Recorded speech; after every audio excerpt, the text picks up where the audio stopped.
tribulation ay kakaiba kasi sabi ng Bible, hindi pa nangyayari noon, pag mangyayari, hindi na ulit mangyayari. Yun ang kaibahan ng Great Tribulation. Kasi sabay-sabay na mangyayari. Revelation 11 verse 2. Sabi diyan, 42 months.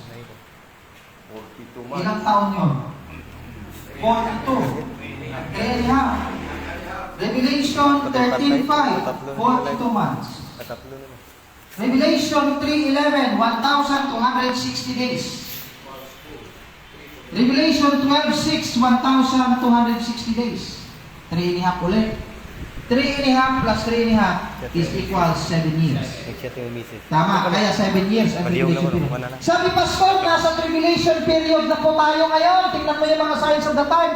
Ang river Euphrates ay wala ng tubig. Ang ganito, wala na, ganyan. Na-fulfill na lahat. Kaya nasa 7 years tribulation na po tayo ngayon. Sabi nila, sige po, kung nasa 7 years tribulation na po tayo ngayon, ilang taon na tayo sa 7 years tribulation? Sagutin mo yan kasi cross-examine yan. Nasa 7 years na daw. O sige, ilang taon na? Kapag after 3 years, after 7 years, at hindi pa bumaba si Jesus Christ, makakatikim ka sa akin. Kasi pre-trib ka eh. Pre-trib rapture, di ba? Mag-tribulation muna bago sige. Unang tanong, ilang taon na ang tribulation period na dinanas natin? Kasi 7 years lang yan eh. Pag lumampas ng 7 years yan, makakatikim ka na. Amen? Kasi kung magra-rapture after 7 years, dapat, pagkatapos ng 7 years, rapture ka agad yun. Amen? Tama po ba? Logical tayo.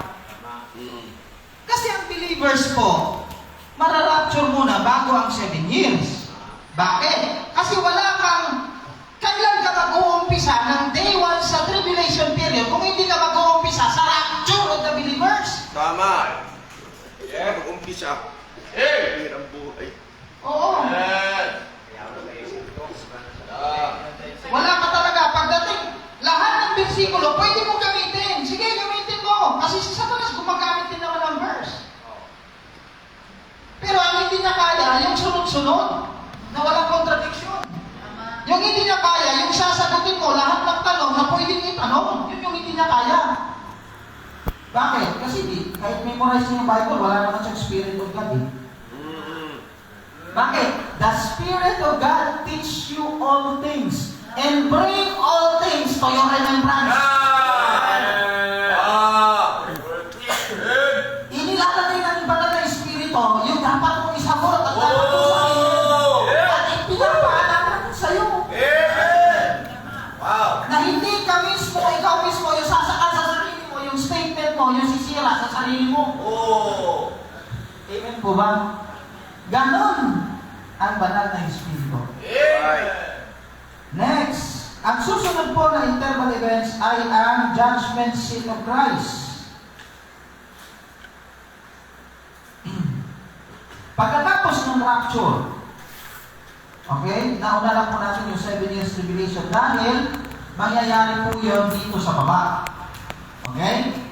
Sa itaas mga kapatid, pagkatapos ng rapture ay tayo po ay haharap sa judgment seat of Christ. Okay? Pastor, bakit pagkatapos ng rapture ay judgment seat agad? Okay? Kasi ang rapture ay finish line ng ating race. Amen? Knowing not that they which run in a race run on, but one receiving the prize. Kailan ka bibigyan ng prize?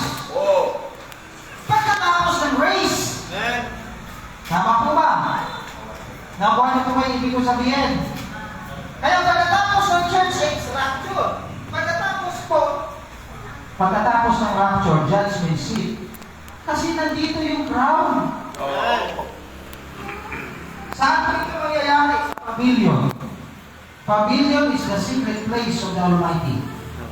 Habang nagja-judgment seat po sa itaas, sa ibaba ay nagkakaroon ng one world government money currency, one God, one world religion, the people are become one. One lahat. There will be one world peace.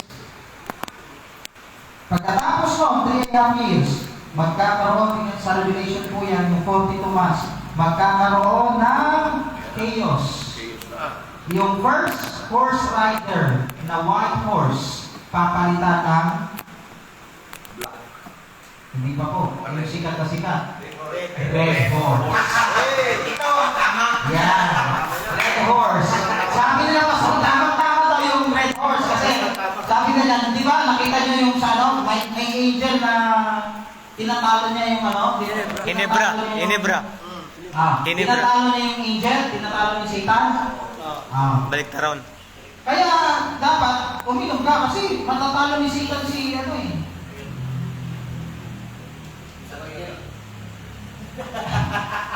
Matatalo ni Satan si San Miguel kapag nakainom daw. Kaso, nung hindi ka pa umiinom, panalo si panalo si Angel. Angel Gabriel. Kaso, pagka ininom mo na, baliktad na yun eh. Si Satan na yung nakaganyan yung mata niya. Kasi, nakuha ka sa snail. Nakuha ka sa snail. Delikado. Amen? So, 3.5 years po ang marriage supper of the Lamb. Okay, sa kalagitnaan po ng marriage supper of the Lamb at saka judgment seat of Christ, pagkakaroon ng war in heaven. Kasi may mga nakapasok dito na walang wedding garment. Tama.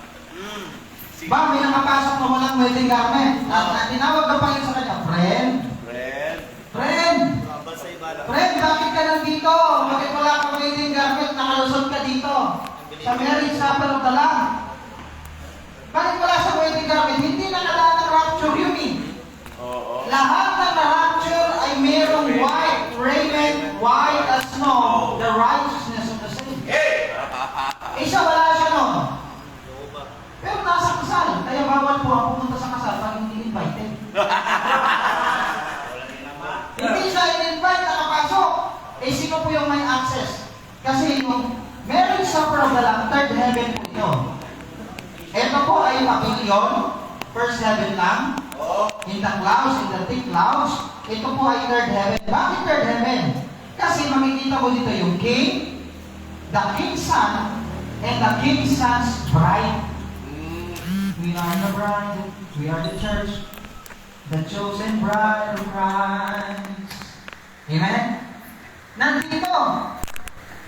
Yung father, hindi pwedeng umalis. James 1:17. Sa kanyang trono. Kung hindi siya pwedeng umalis, hindi tayo ang pupunta doon sa kanya. Amen. Wala po siyang shadow of turning. Dahil sa eternity past, eternity future. May nagtanong po. Salamat sa nagtanong. This was asked in Sambales. Sambales po, Pastor. Ang Genesis 1:26, nung create ang tao, kasama ka na the Father o hindi? Kasama. Genesis 1:26, let us make man in our image. Kaso ang tanong, kailan create ang tao? Genesis 1 o Genesis chapter 2? Genesis chapter 2, pakukuha ng alabok. And God formed man of the dust of the ground. Ang Genesis 1:26 po ay planning stage. Nagplano ang Father kada sa Holy Ghost. Let us make man in our image. Pero yung nagpatuloy sa plano, tawag dito, plan, execute. Executed. Ayan, inaalala ko po yung plan, execute, and evaluate sa management. In-execute. Ang nag-execute po si Jesus Christ, nag-form ng dust of the ground. Yung nagbigay ng inila, ang banal na Espiritu. The Spirit of God had made me, the breath of the Almighty had given me life. Job 36. Pray. Amen. Ganun po ang nangyari. Right. So, sana po tayo? Pag 7. Very Eric Supper na. Next. Lapit na.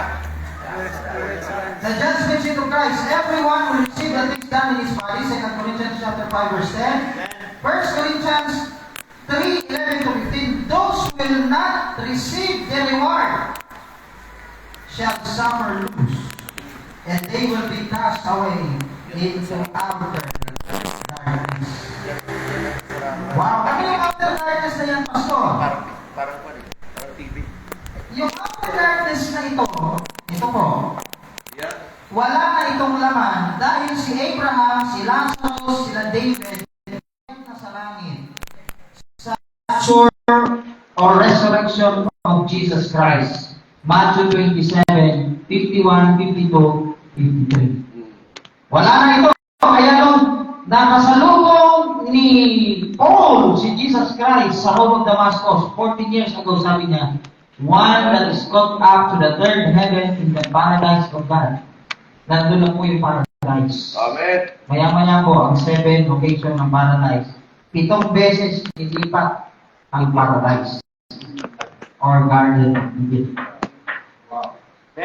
Parang nanonood ka ng balik. Satan will be thrown down during the war in heaven.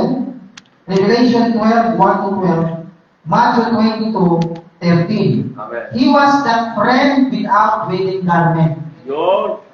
Si Satan yon. Kasi Job, Pastor, nakikipag-usap siya. When the sons of God came to present themselves before the Lord, Satan also came. Amen. He is the accuser of the brethren. Kasi hindi pa siya naikukulong for 1,000 years sa bottomless pit. He accused us every day sa Panginoon.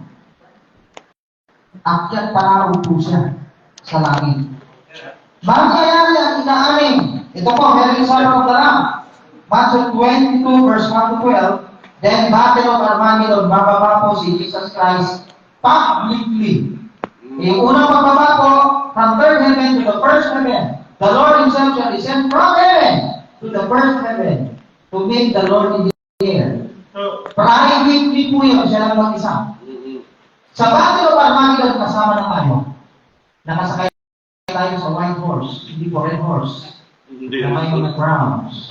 And we will experience the great battle of Armageddon. Zechariah 14, 1 to 7, the Lord will stand in the Mount of Olives. Revelation at 19, 20 to 21, the beast and the false prophet will fight against Jesus, and they will be cast alive into the lake of fire. Satan will be bound for 1,000 years in the bottomless pit. Revelation 20, verse 1 to 2. So, doon, 1,000 years siya inukulong. Mangyayari na yung kingdom for 1,000 years. Ang makakari po nito, si Jesus Christ, na King of Kings and Lord of Lords. Yung Father at kay Holy Ghost, nasa third heaven. Ito po ay sa millennial kingdom.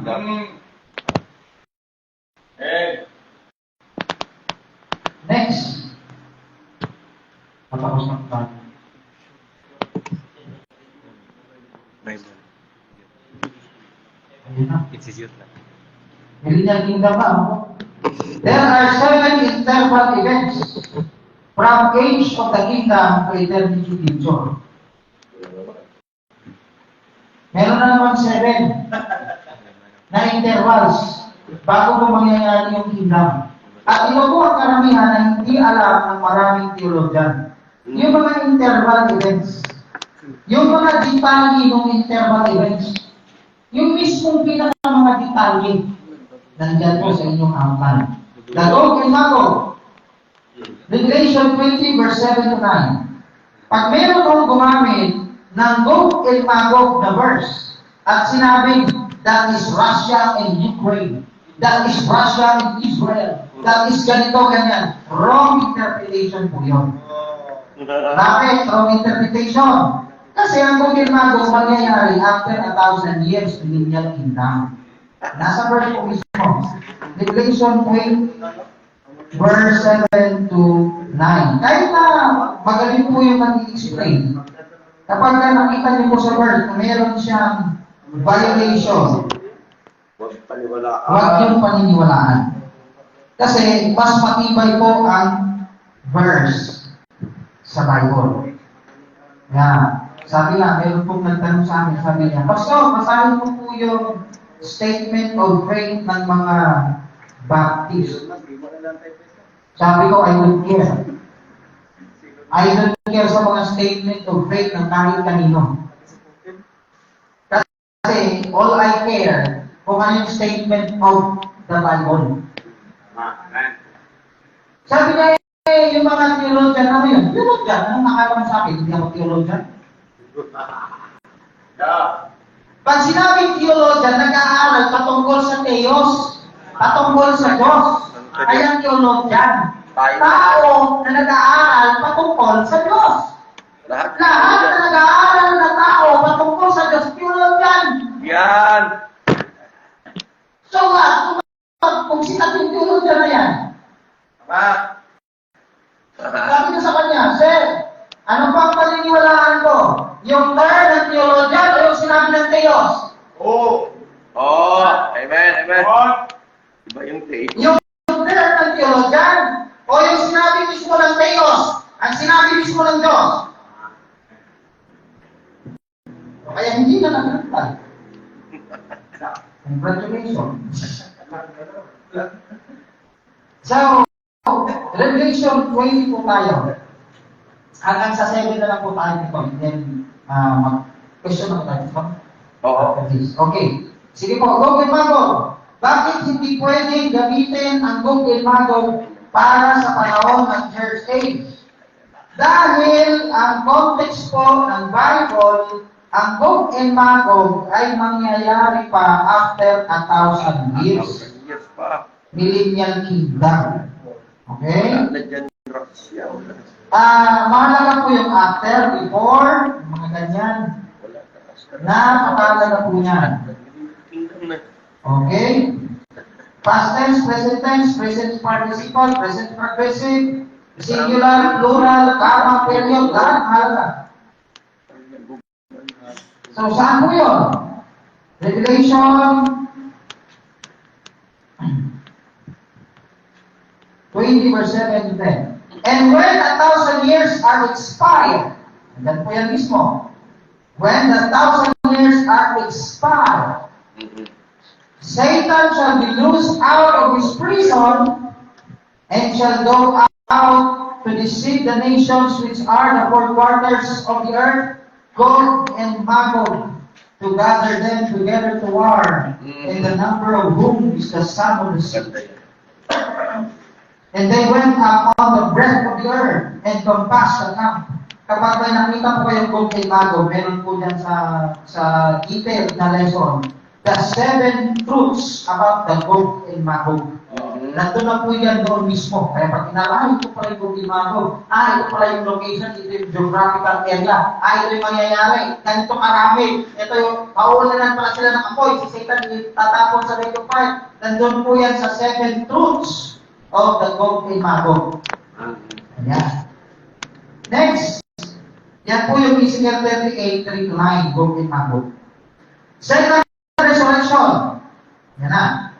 Ito po, maganda. Yung second resurrection, Revelation 20, 11 to 13.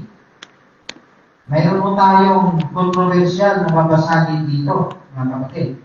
Kaya, set bet po kayo. Revelation 20, verse 11, and I saw a great white throne, and him that sat on it, whose face of the earth and the heaven fled away. And there was found no place for them. And I saw the dead swollen great stand before God, and the books were opened, and another book was opened, which is the book of life. And the dead were judged out of the things which are written in the books, according to the words.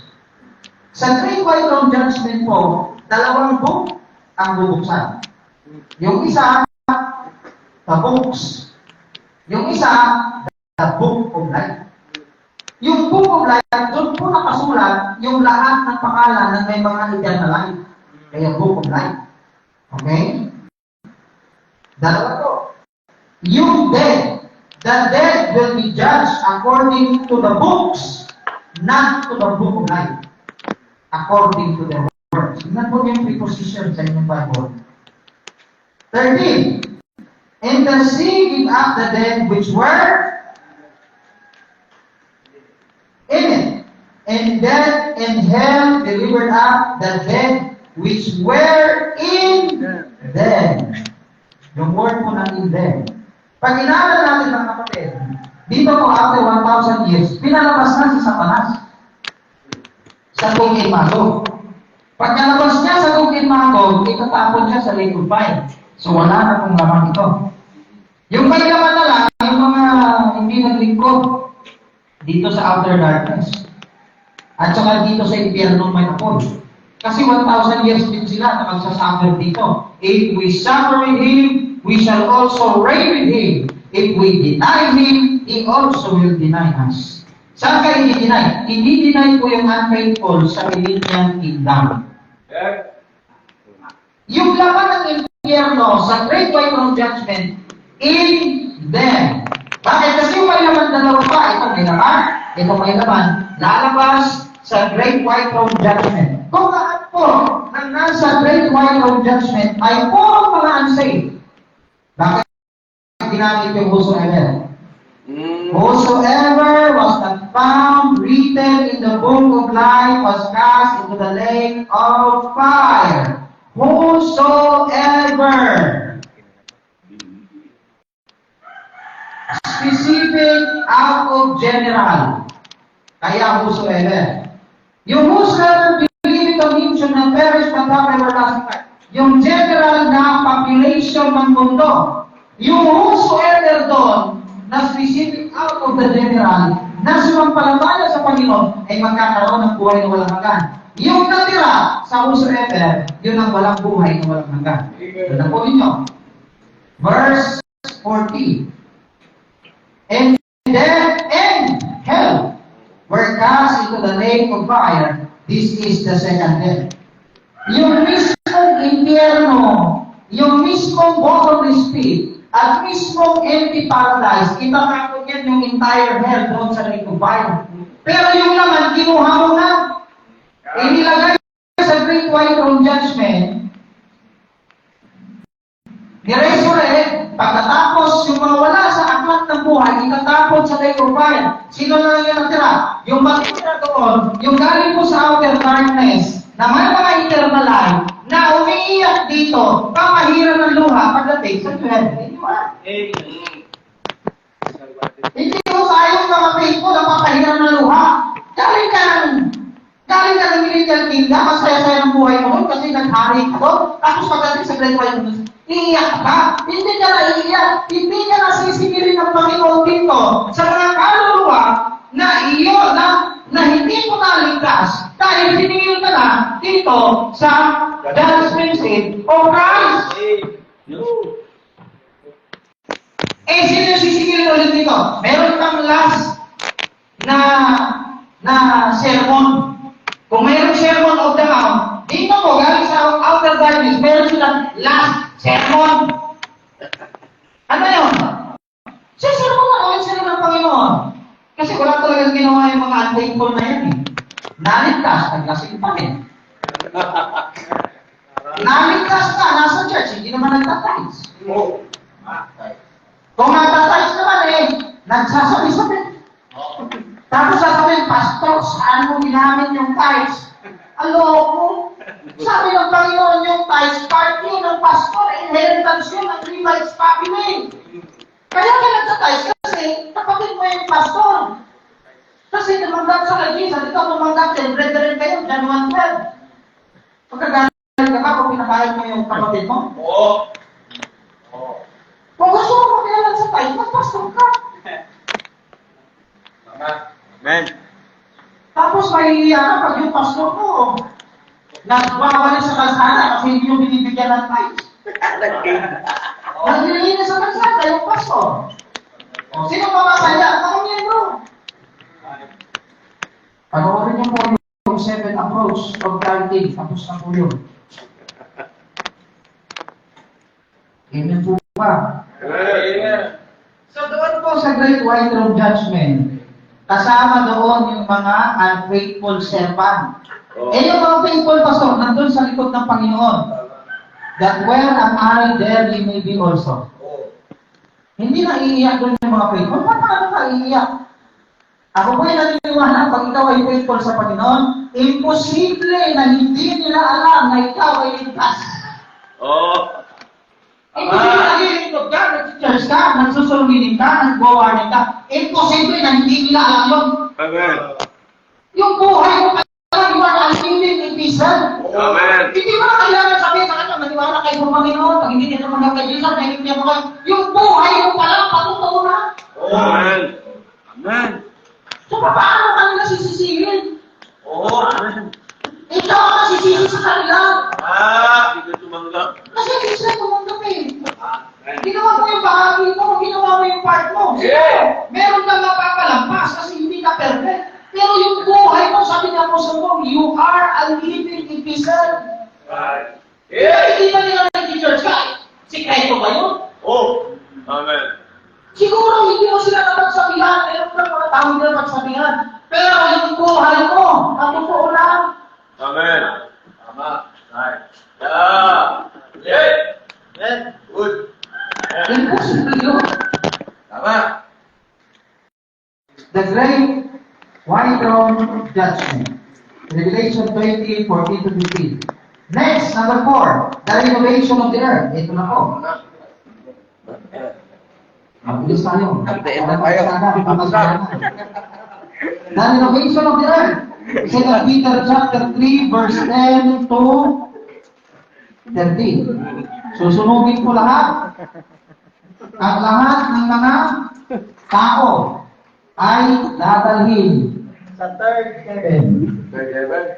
Gubang live. John 14 verse 3. Isaiah 51 verse 6. Doon tayo sa Isaiah 51 verse 6. Kapag gugunawin ko ang mundo, wala na dyan yung mga tao.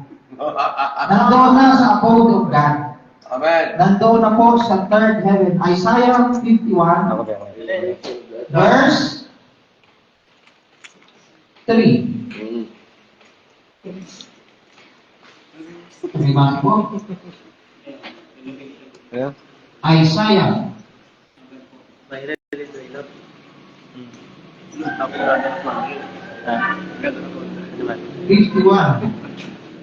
Basa.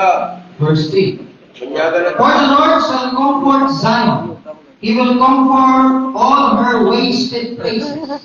And he will make her wilderness like Eden, and her desert like the garden of the Lord. Wow. Joy and gladness shall be found therein, thanksgiving. Ano po ba yun?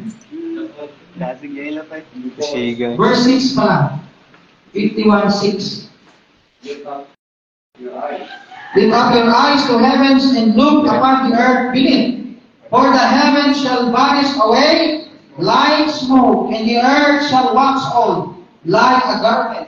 Yan po, susunugin. Like a garment. Tumpak po yung verse na yan. And they that dwell therein shall die like a manner of. But my salvation shall be forever, and my righteousness shall not be abolished. Okay? So, nasaan dyan, Pastor? Nandun sa langit. Tingnan niyo po yung look up your eyes to heaven and look upon the earth beneath. Sino pinagsasabi si Isaiah? Kung wala ka doon, paano mo titignan? Look down on the earth. Amen? Sabi yan, look down. Kung wala ka doon sa ganyan, paano mo titignan na nasusunod yung word? Amen, tama po ba? Paano? Ay, nakita ko yung malabawos na doon ka, nasusunod. Hindi pwede.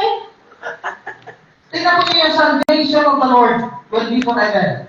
Kasi hindi mo nawawala ang kaligtasan. Ang nawawala yung Lord. Tapos tatlo po ang kaligtasan. Kaligtasan ng physical, visible soul, kaligtasan ng invisible soul, at kaligtasan ng katawan. The redemption of the body. Yan po ang lesson namin kagabi sa live. Kaya tingnan po ninyo yung live. Alright. So, nandito lahat ng mga saved, tapos gugunawin ang mundo. And then God will create new heaven and new earth. And then, ano mangyayari? Yan po ninyo, ang tunay na langit ay ibabalik sa lupa. Ayos. Ang tunay na langit ay ibabalik sa lupa. Saan po yun? Revelation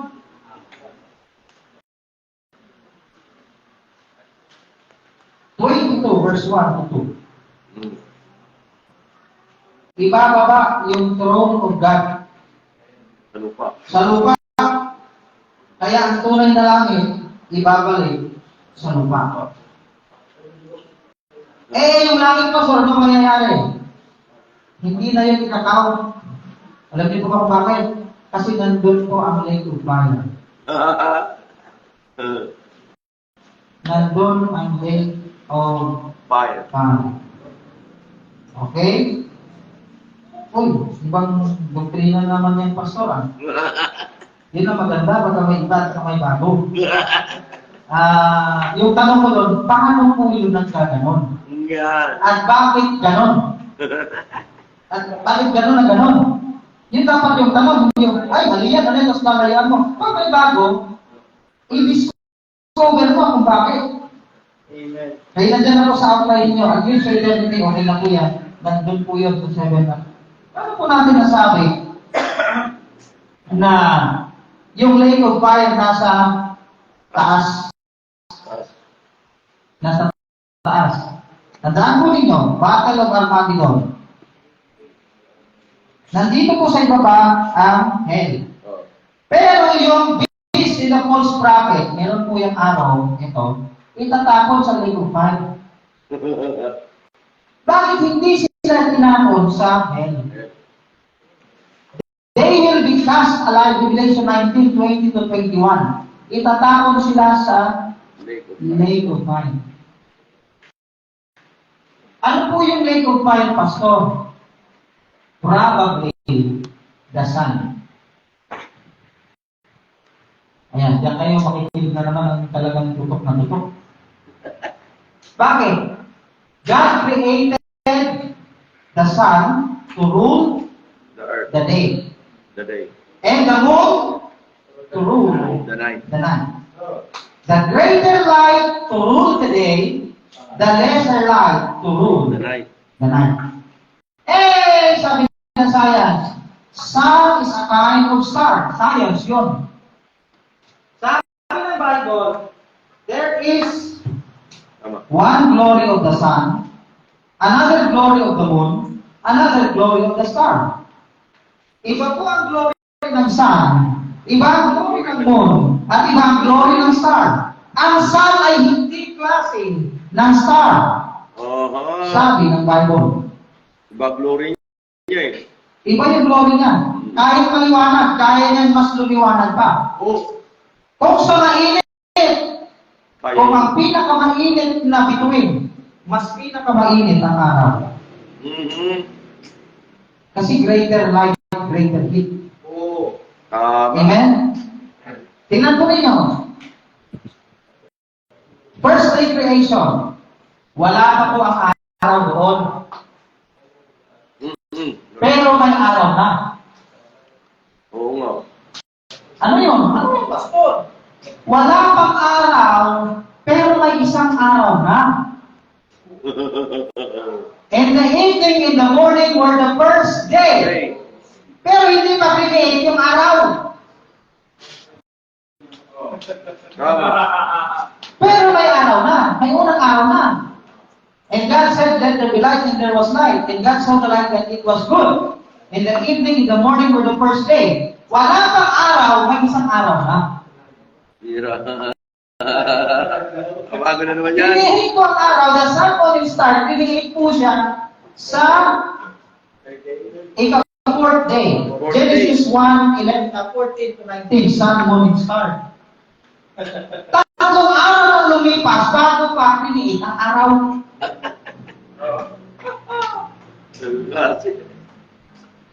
Di ba? Ang tanong ngayon, saan kumuha ng basihan ng Diyos sa unang araw, gayong wala Ang araw.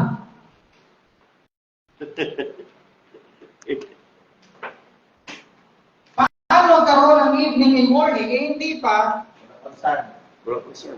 Hindi pa nag-revolve yung earth around the sun.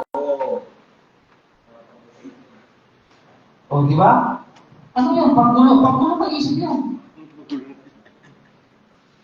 Ang sagot po doon nasa Peter, don't be ignorant. You must know this, that one day in the Lord as 1,000 years. Yung time na binasihan ng Panginoon, yung time niya, hindi yung time ng solar system. Kaya. Amen? Ayos po ba? Oh. Kaya tama ba ito? Ngayon, nag-exist na po ang araw. Ngayon, hanggang sa Battle of Armageddon. Kung hindi po sila pumunta, yung beast in the false prophet, hindi pumunta sa hell, pumunta sa lake of fire. Hell beneath and the lake of fire is not a safe place. Tama. At ang hell ay itatapon sa lake of fire. So therefore, ibang lugar ito. Nandyan po yan sa inyong kopya, hell, past, present, and future. Nandyan po yan. So makikita nyo lang yung lesson. So sana po ay matulong sa inyo. Tapos na po tayo, new heaven and new earth na. Ang kasunod po niya, Revelation chapter 32 na. Ang next lesson, Revelation chapter 32.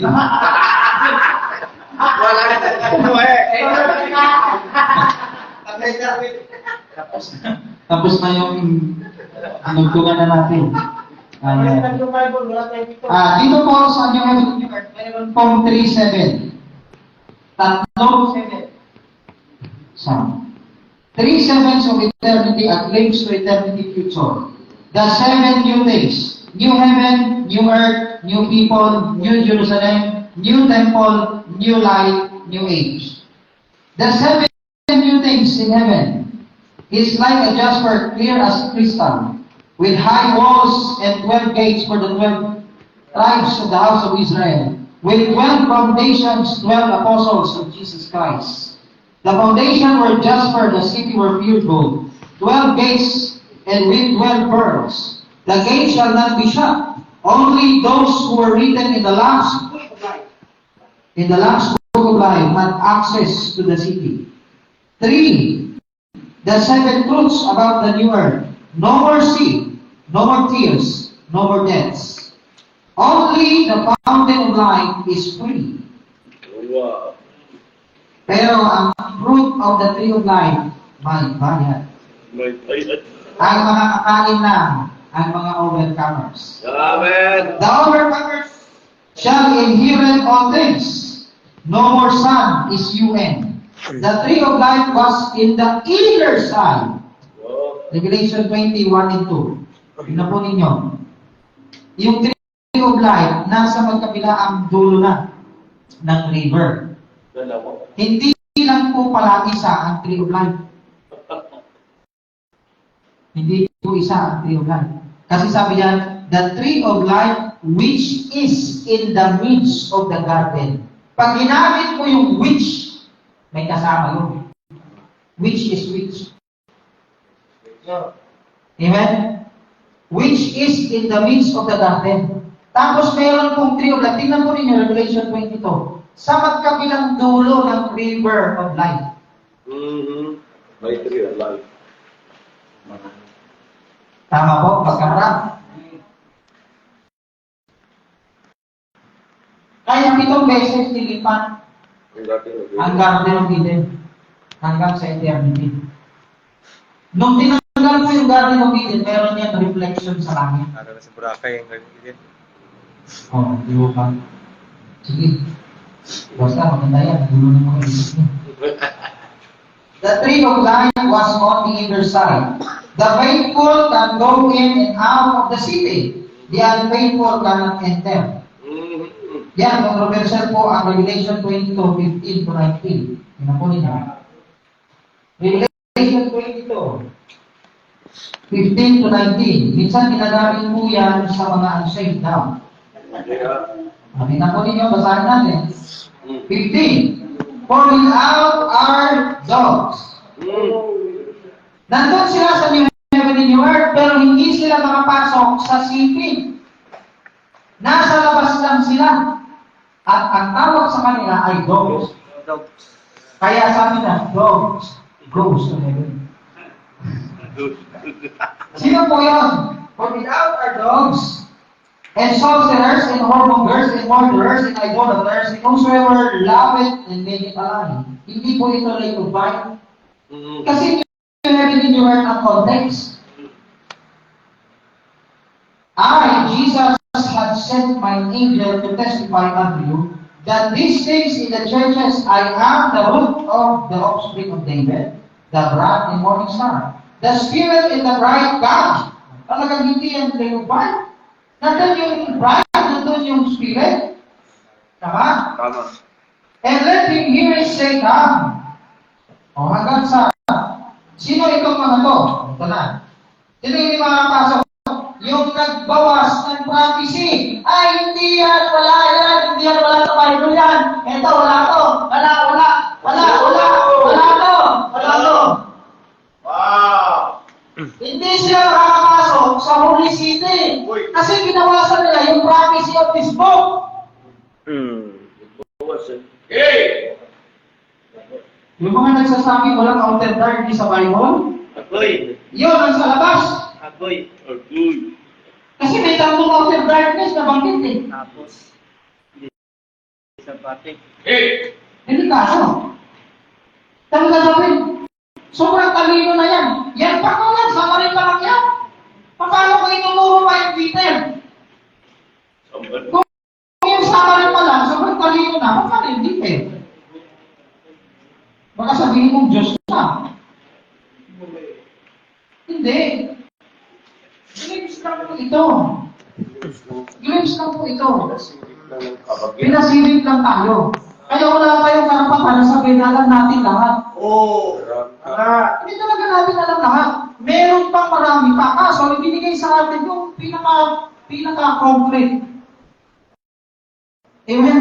Alam natin kung gaano kalalim yung foundation. Alam natin kung gaano kataas yung wall. Alam natin kung gaano kalapad yung... Alam natin. Magkadugtong-dugtong lahat ng foundation. Yun ang pinakamatibay na building. Amen. Pero pag hindi mo na idugtong-dugtong lahat yan, Wala yan. wala. Hindi mo pagkatapos na mamatay ang tao, pagkatapos ng judgment seat, eternity na kagad, may 7 intervals na eh. Oo. Amen? Pagkatapos ng millennial kingdom, mayroon pang 7 intervals pa. Pagdating sa eternity, mayroon pang 3 sevens na specification. Pagkatapos doon, sabi ng Panginoon, sabi niya, hindi makakapantay ang mga bagay na nakaprepare in the future sa mga sacrilege na ating dinaranas. Sabi po ng Bible, marami pang ginawa at gagawin ng Panginoon na hindi pa nakasulat, secret pa. Kaya may Revelation chapter 23, 24, 25 na piniprepare ang Diyos sa langit. Dito natin alam. Amen. Ay, hindi pa natin pinapakita sa atin. Ano ibig sabihin? Marami pa po tayong hindi alam. Marami pa tayong dapat madiscover. At marami pa tayong dapat matutunan. So, ganyan. Amen. Amen. Nasa Bible. Ay, ito manalangin. Amang banal, dakilang Diyos, maraming salamat po sa inyong pagkakataon pinagkaloob sa amin nawa. Itong pag-aaral na ito ay makatulong sa aming mga kapatiran na lalo pong tumatag ang kanilang pananampalataya at ang kanilang pag-aaral sa inyong mga salita. Lord, salamat po dahil ito'y pinakita po ninyo sa amin, and we are one of those that are being blessed by the revelation of your words. Maraming salamat po. Ibinabalik namin ang lahat ng kapurihan, pasasalamat sa pangalan ng aming Panginoong Jesus. Amen. Thank you and thank you. Lapakan natin. Bigyan natin lang. Bigyan pang bukas. Bigyan natin. Ang marami pang mga kalang. Painom tayo. Wala na munang question and answer. Dito.